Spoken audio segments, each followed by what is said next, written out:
Hey, welcome back to the channel. Got a new setup behind me and it's February and that only means one thing, Valentine's. So in today's video, I'm gonna go over the 5 things that I love the most about the Kona N because that's all I talk about on this channel. So let's get into the video. Boom. So for the new viewers that don't know me, my name is Gavin and I drive a 2022 Hyundai Kona N. So I've had the car almost 3 years now and I've taken it to the track. I've tripped it to long trips to Disneyland, Legoland, any land that you can think of in California. And it's held up pretty good, but hopefully I'd love to do a full review one of these days. You'll just have to settle for the cheap version. And again, if you're new to the channel, check out the other videos if you're interested in learning more about the Kona N. And don't forget to like, comment, and subscribe. It helps me out a lot. So like with that, let's get into the video. I already said that, right? So the first thing that I love about the Kona N is the uniqueness of it. It is no longer a production car. It's been discontinued. And I think it's still early to tell if this is a classic or car classic, if you will. But I do love that out of the 4 N cars in America, which include the Ioniq 5N being the newest, Elantra N, which is still in production, Veloster N, which is no longer in production, and the Kona N. So out of those 4 N vehicles, I feel the Kona N is probably the redheaded stepchild of the N community. It's the least selling, and I don't want to say rarest, but I like that aspect of it. I like having a platform that's sort of unique and different, not just to be different, but it still ticks the boxes of being an N vehicle at the end of the day. So I don't think it's gonna add super value where people are scooping these up. You can still get these at a good deal, and we'll see. But until then, I like the aspect or love that it's a unique platform. I don't know if that's a good thing to say. So adding on to that unique factor, I think it also plays into the styling of the car. It is a basically taller hatchback and a little bit more quirkier than the other ones, more of a grocery getter. So for that reason, I also find it unique in that regard, that it is kind of a SUV slash CUV slash kind of a bigger hatchback, and I like that about it. Moving on to the number 2 reason that I personally love the Kona N, and it's the fun factor. The actual end of it all is right out the box. You get 276 horsepower and 286 foot-pound of torque in sort of what they would consider affordable these days. You're looking at Type R, things like the GR Corolla, you're looking at heavy markups. I think it's a little bit below like a Type R level, but just out the box, you get tuned suspension, tuned engine, or pops and bangs.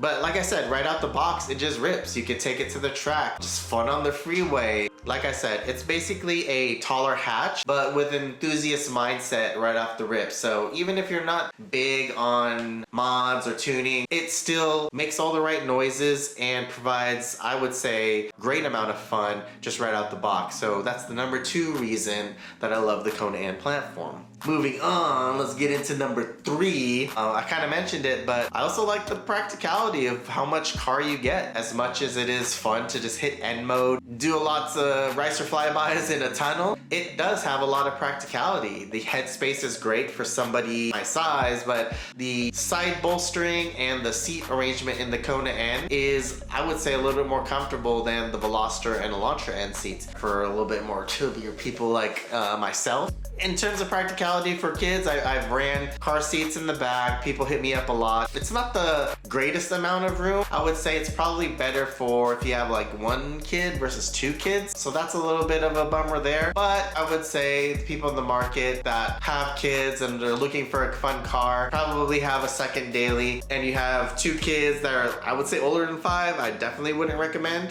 But when you have younger kids and they're a little bit smaller, I'm a little bit smaller too. My partner's a little bit smaller. Those Asian jeans, it can be practical for a hauler, but the hatch, once you fold the seat down, is a lot of room. You can fit a lot of stuff in there. It's still practical at the end of the day. I still take it to go get groceries and hasn't let me down since. Knock on wood. Now, moving along, what are we on? I would say number 4 is the tech. Now I know the Kona N is probably a little bit of an older platform compared to now the Elantra N in terms of like, you know, the screen and the layout, but just in terms of what you get, and the touch screen is super responsive. I would say one of the best in class, as well as they have Android and Apple CarPlay support, which is great, which a lot of manufacturers seem to be stepping away from for some reason. But the N mode screen is great, almost feels like a video game. There's so many performance options where you can modify steering responsiveness, your ELSD settings, as well as engine performance, suspension.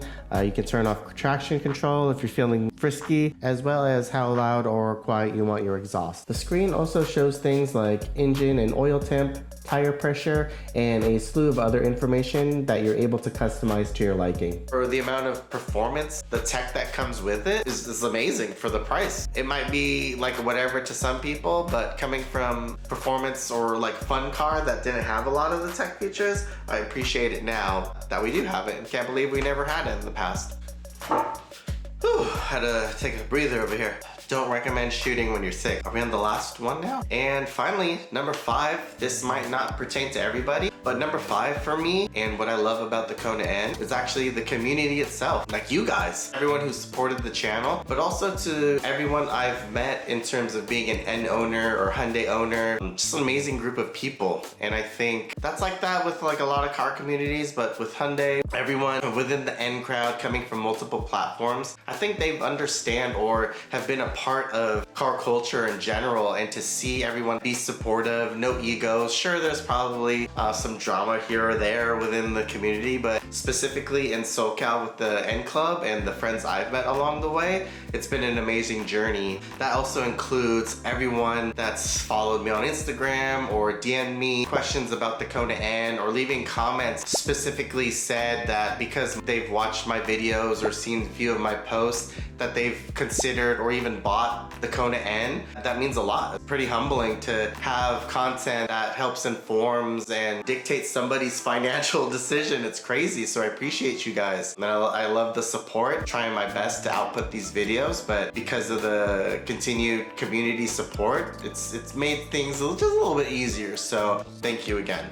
I don't know what else to say. I should have had a script ready. And hey, I hope you liked that video. Hope it was a little bit informative. If you like that type of content, let me know in the comments below. And again, I appreciate everyone who supported the channel. For anyone that's new here, don't forget to like, comment, subscribe, and I'll catch you in the next one.